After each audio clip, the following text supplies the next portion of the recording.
Мемлекет басшысы бірнеше рет бизнеске заңсыз қысым жасамаңдар деп айтып өтті өзінің обращенияларында. Қарапайым кәсіпкерлер үшін бұл өзгерістер қалай сезіліп жатыр?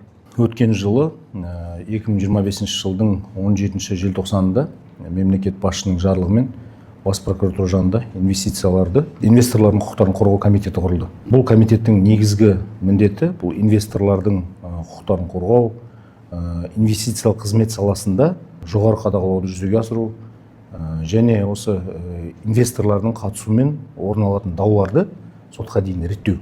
Бұл деген мемлекет басшысының прокуратура органдарына артқан үлкен жауапкершілігі және үлкен сенімі.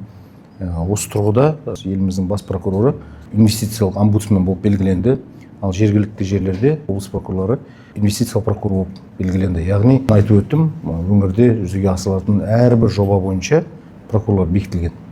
Мұның өзі мемлекет басшысының мемлекеттік органдардың ішінде осы прокуратураға артқан үлкен сенімі.